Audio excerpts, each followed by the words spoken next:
Hi விவோஸ், இன்றைக்கான வீடியோவில் என்ன நடக்குதுன்னு பார்க்குறதுக்கு முன்னாடி என்னோட சேனலை ஃபஸ்ட் டைம் பார்க்குறீங்கன்னா லைக் அண்ட் ஷேர் பண்ணுங்கள், மறக்காமல் கொஞ்சம் சப்போர்ட் பண்ணுங்கள். வாங்க வீடியோக்குள்ளே போகலாம். வீடியோ பார்த்திங்கன்னா ரொம்பவே விறுவிறுப்பாக போயிட்டுருக்குன்னே சொல்லலாம். நம்ம ரேவதியையும் கார்த்தியும் நேற்று பஞ்சாயத்தில் வச்சு காசு வெட்டி போட்டுட்டாங்க. இதனால் ரொம்பவே மன உளைச்சல் ஆகிட்டாங்கன்னு சொல்லலாம். ரேவதி எதுவுமே சொல்ல முடியாமல் கார்த்திக்கிட்ட ஒரு பக்கம் அவங்க தவிச்சிட்ருக்காங்க. இந்த பக்கம் பாட்டியும் இதை நினச்சி ரொம்பவே அழுதுட்ருக்காங்க. அந்த இடத்துல சாமுடீஸ்வரிக்கிட்ட சொல்கிறாங்க, என் பையனையும் என்கிட்டேருந்து நீ பிரிச்சுட்ட, இப்போது என் பேத்தியும் என் பேரனையும் பிரிச்சுட்டியே, நீலாம் நல்லாவே இருக்க மாட்டேன், உன்னோட ஆட்டத்துக்கு எல்லையே இல்லாமல் போயிட்டுருக்கு.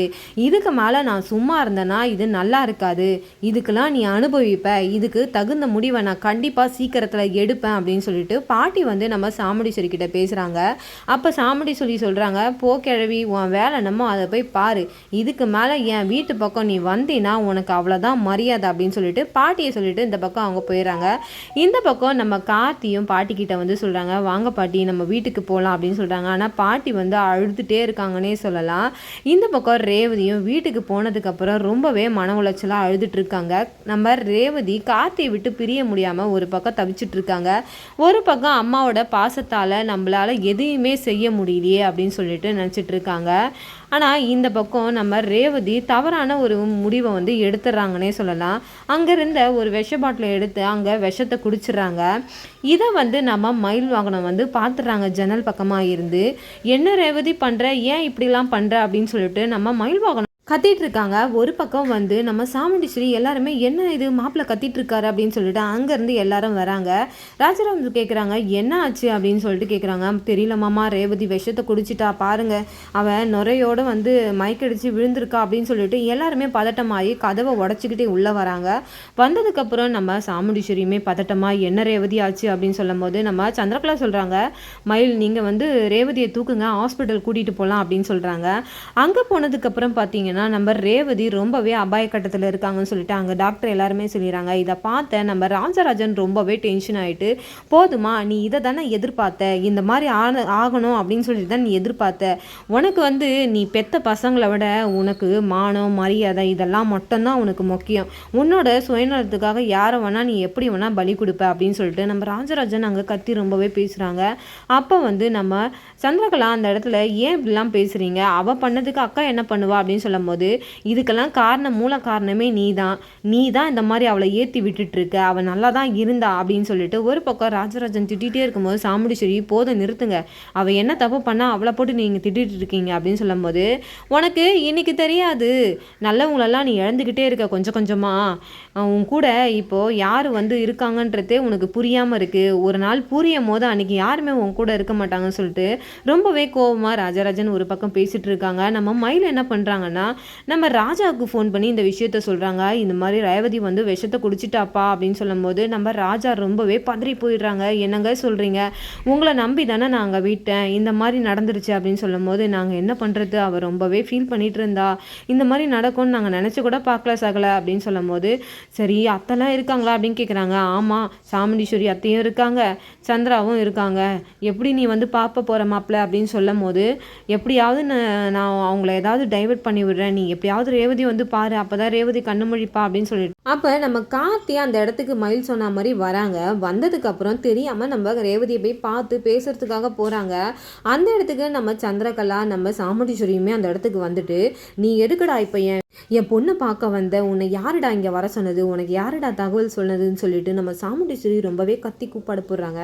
அதுக்கு கார்த்திக் சொல்கிறாங்க, ரேவதி என் பொண்டாட்டி, அவளை பார்க்க நான் எப்போ வேணா வருவேன், நீங்கள் காசு வெட்டி போட்டிங்கன்னா அது உறவு இல்லைன்னு ஆகிடுமா, எங்கள் மனசு சம்மந்தப்பட்ட விஷயம், உங்களுக்கு இதில் தலையிட மரியாதையே கிடையவே கிடையாது அப்படின்னு சொல்லிட்டு சாமுண்டீஸ்வரி கிட்ட ரொம்பவே ரூடாக பேசுகிறாங்கன்னே சொல்லலாம் நம்ம கார்த்தி. இதனால் வரைக்கும் நான் ரொம்பவே பொறுமையாக இருந்தேன்னா அது ரேவதிக்காகவும் எங்கள் பாட்டிக்காகவும் தான். இப்போ எப்போ ரேவதி இந்த மாதிரி சாக துணிஞ்சிட்டாலோ இதுக்கப்புறம் நான் சும்மா இருக்க மாட்டேன், இதுக்கப்புறம் தான் என்னோட ஆட்டத்தையே நீங்கள் பார்ப்பீங்கன்னு சொல்லிட்டு பேசிக்கிட்டே இருக்கும்போது நம்ம சந்திரகலா என்ட்ரி கொடுக்குறாங்க. அப்போ என்ன டிரைவர், அக்காவே நீ எதிர்த்து பேசுறியா அப்படின்னு சொல்லும் போது, பார்த்துக்கங்க, எதிர்த்து தான் பேசுகிறவங்க அக்காவாச்சும் உங்களை கை நீட்டி அடிக்க வச்சிடாதீங்க, இதுக்கெல்லாம் காரணமே நீங்கள் தான், உங்களால் தான் இந்த நிலைமைக்கு ரேவதி வந்து தள்ளப்பட்டிருக்கா அப்படின்னு சொல்லிட்டு நம்ம கார்த்தி ரொம்பவே பேசும்போது இதை பார்த்த சந்திரா ரொம்பவே பயந்துடுறாங்க. இவன் இதுக்கு மேலே இவனை நோண்டனா எல்லா விஷயத்தையும் இவன் வந்து தெரியப்படுத்திடுவான் அப்படின்னு சொல்லிட்டு நம்ம கொஞ்ச நாளைக்கு வாய மூடிட்டு தான் இருக்கணும்னு அந்த இடத்துல வந்து வாய மூடிடுறாங்க. இந்த பக்கம் சாமுண்டீஸ்வரி கிட்ட சொல்கிறாங்க, கண்டிப்பாக நீங்களா சேர்த்து வச்சுட்டிங்கன்னா நல்லது, அப்படி இல்லைன்னா நான் என்ன பண்ணுவேன்னு எனக்கு தெரியாது. என்னோட ஆட்டத்தை இனிமே தான் நீங்கள் பார்ப்பீங்க. இத்தனை நாள் நான் அத்தைன்றதுனால தான் பொறுத்து போனேன். இதுக்கப்புறம் நீங்கள் எப்படி பஞ்சாயத்தில் வந்து என்னை எப்படி அவமானப்படுத்துனீங்களோ இதுக்கு மேலே நான் சும்மா இருக்க மாட்டேன் அப்படின்னு சொல்லிட்டு நம்ம கார்த்தியை நம்ம சாமுண்டீஸ்வரியை பார்த்து ரொம்பவே கெத்தாக பேசுகிறாங்க. இதை பார்த்த நம்ம ராஜராஜனும் சரி மயில் வாகனமும் ரொம்பவே சந்தோஷப்படுறாங்க. இதை தான்ப்பா நான் உங்ககிட்ட எதிர்பார்த்தேன். நீ இப்படி இல்லைன்னா இவங்களோட ஆட்டம் வந்து தலை மீறி போயிட்டே இருக்கும் அப்படின்னு சொல்லிட்டு நம்ம ராஜராஜன் மனசில் நினைக்கிறாங்க. இந்த பக்கம் பார்த்தீங்கன்னா ரேவதி பார்த்தீங்கன்னா மயக்கத்துல இருந்து நம்ம கார்த்தியோட சத்தத்தை கேட்டு எந்திரிச்சிடுறாங்க. எந்திரிச்சிருக்க அப்புறம் ரொம்பவே அழுகுறாங்க. கார்த்தியோட கையை பிடிச்சிட்டு, ராஜா நான் வந்து என்னால் நீ இல்லாமல் இருக்கவே முடியாது, அந்த நேரத்தை என்னால் நினச்சி கூட பார்க்க முடியல அப்படின்னு சொல்லிட்டு ரொம்பவே வந்து கஷ்டத்தோடு அவங்க ஃபீல் பண்ணிட்டு அழுதுட்டு இருக்காங்க. அப்போ ராஜா சொல்கிறாங்க, நீ ஏன் இந்த முடிவை எடுத்த? என்னை பற்றி நீ கொஞ்சமாச்சும் யோசிச்சு பார்த்தியா? இவ்வளோத்துக்கும் வந்து நான் பிரச்சனையெல்லாம் தாங்கிட்டு இருக்கேன்னா நான் யாருக்காக வந்து நான் பொறுத்துட்ருக்கேன்? உனக்காக தான் ரேவதி. நம்ம வந்து நல்லபடியாக எல்லாரோட சம்மதத்துலேயோடு நம்ம வந்து ஒன்றா சேரணும் அப்படின்னு சொல்லிட்டு தான் நான் எல்லா பிரச்சனையும் உனக்காக தாங்கிட்டு இருக்கேன். இல்லைனா நான் ஏன் இந்த மாதிரி இருக்கேன் அப்படின்னு சொல்லிட்டு நம்ம ராஜா வந்து நம்ம ரேவதி கிட்ட சொல்லிட்டு இருக்காங்க. அப்போ வந்து ரேவதி, இல்லை என்னால் இதுக்கு மேலே எங்கள் அம்மா கூட என்னால் இருக்க முடியாதுன்னு சொல்லும் போது நம்ம சாமுண்டீஸ்வரி இதை கேட்டுட்டு ரொம்பவே அதிர்ச்சி ஆயிடுறாங்க. அப்போ கார்த்தி ரேவதி கிட்ட சொல்கிறாங்க, நீ எதுக்கும் கவலைப்படாத ரேவதி, கண்டிப்பாக இவங்க வந்து இந்த ஆட்டம் ஆடுறாங்கல்ல, உண்மை மட்டும் தெரிஞ்சதுன்னா கண்டிப்பாக ரொம்பவே நினச்சி அதை பற்றி வருந்துவாங்க. அதனால் நீ கவலைப்படாத, நான் சீக்கிரத்தில் இதெல்லாம் நான் நிரூபிச்சுட்டு உன்னை கூட்டிகிட்டு போகிறேன். அப்போ தான் இவங்களுக்கு புரியும் நான் எப்படிப்பட்டவன் அப்படின்னு சொல்லிட்டு. இப்போ வந்து யாரோட பேச்சை கேட்டுட்டு ஆடிட்டு இருக்காங்களே, இதுக்கெல்லாம் ஒரு முடிவு. இதுக்கு மேலே நான் சும்மா இருக்க மாட்டேன் ரேவதி, நீ கவலைப்படாத, நீ வந்து நல்லபடியாக சாப்பிட்டு தெம்பாயிரு, அப்போ தான் எனக்கு தெம்பாக இருக்கும் அப்படின்னு சொல்லிட்டு நம்ம ராஜா நம்ம ரேவதி கிட்ட ரொம்பவே ஆறுதலாக பேசிகிட்டு இருக்காங்க. இதை பார்த்த நம்ம சந்திரகலா ரொம்பவே டென்ஷன் ஆயிடுறாங்க. ஆனால் அவங்களால பேச முடியல. கண்டிப்பாக நம்ம இந்த இடத்துல பேசணுன்னா இவன் நம்மளை அடிச்சிருவான் அப்படின்னு சொல்லிட்டு அந்த இடத்துல அவங்க ஒரு பதட்டத்தோடு இருக்காங்கன்னே சொல்லலாம். இந்த பக்கம் பார்த்தீங்கன்னா நம்ம சாமுண்டீஸ்வரி ராஜராஜன் பூச்சிக்கு வந்து சாமுண்டீஸ்வரியை திட்டுறாங்க.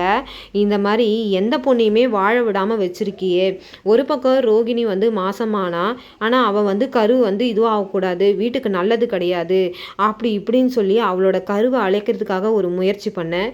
அதுக்கப்புறம் துர்கா அவளோட வாழ்க்கையில் அவளுக்கு பிடிச்ச வாழ்க்கையை அவள் தேர்ந்தெடுத்தா, அதையும் வந்து உனக்கு பிடிக்கலன்னு சொல்லிட்டு அவளை வீட்டை விட்டு அனுப்பிச்சிட்ட. இப்போ இந்த மாப்பிள்ளை வந்து பொய் சொன்னார் ஒரே காரணத்துக்காக அவரையும் வந்து காசு வெட்டி போட்டு விட்டு அவங்களோட சொந்த இதுவையும் வந்து முறிச்சு விட்டுட்ட. நீ என்ன தான் நினச்சிட்டு இருக்க? உன் தங்கச்சி உன் கூட இருக்கிறதுனால இப்படி தான் நடக்கும் எல்லாமே, ஏன்னா சொல்லி கொடுக்குறது அந்த மாதிரி சொல்லி கொடுக்குறாள் அப்படின்னு சொல்லிட்டு நம்ம சந்திரகலாவை வெளுத்து வாங்குறாங்கன்னே சொல்லலாம். இந்த பக்கம் வந்து ரொம்பவே வந்து என்ன கேட்குறாங்கன்னா, உன் தங்கச்சி எப்படி வாழா வெட்டியாக இருக்காளோ அதே போல் ரேவதியும் இருக்கணும், அதுதானே உன்னோட ஆசை. ஒரு பெத்த தாயாக இருப்பேன்னு பார்த்தா நீ என்னமோ அவளுக்கு வில்லி மாதிரி நடந்துக்கிற அப்படின்னு சொல்லிட்டு நம்ம ராஜராஜன் அவரோட உள்ளே இருக்கிற ஆதங்கத்தெல்லாம் கொட்டுறாருன்னே சொல்லலாம். ஒரு பக்கம் இதெல்லாம் பார்த்தா நம்ம சந்திரகலா ரொம்பவே டென்ஷன் ஆகிட்டு, ஆளுக்கு என்னை வந்து இப்படிலாம் பேசிகிட்டு இருக்கீங்களே, என்ன நினச்சிட்டு இருக்கீங்க அப்படின்னு சொல்லிட்டு ரொம்பவே ஆக்ரோஷமாக பேச ஆரம்பிச்சிடறாங்க. கார்த்தியும் நம்ம சாமுண்டீஸ்வரி கிட்ட சவால் விட்டு போகிறாங்க. கண்டிப்பாக இதுக்கெல்லாம் ஒரு முடிவை நான் கட்டிட்டு நான் ரேவதியை உங்களோட சம்மதத்தோடு நான் கூட்டிகிட்டு போவேன்னு சொல்லிட்டு அந்த இடத்துல சொல்லிட்டு போயிடுறாங்க. இதோட பார்த்தீங்கன்னா இந்த வீடியோ முடியுது. நாளைக்கான வீடியோவில் என்ன நடக்குது நம்ம பொறுத்திருந்து பார்க்குறதுக்கு முன்னாடி இந்த வீடியோ உங்களுக்கு பிடிச்சிருந்தா மறக்காமல் உங்களோட கமெண்ட்களை என்னோட கமெண்ட் பாக்ஸில் தெரிவிங்க. அப்படியே வீடியோ பார்த்துட்டு இருக்கவங்க எல்லாருமே என்னோட சேனலை சப்போர்ட் பண்ணிட்டு போங்க. தேங்க்யூ.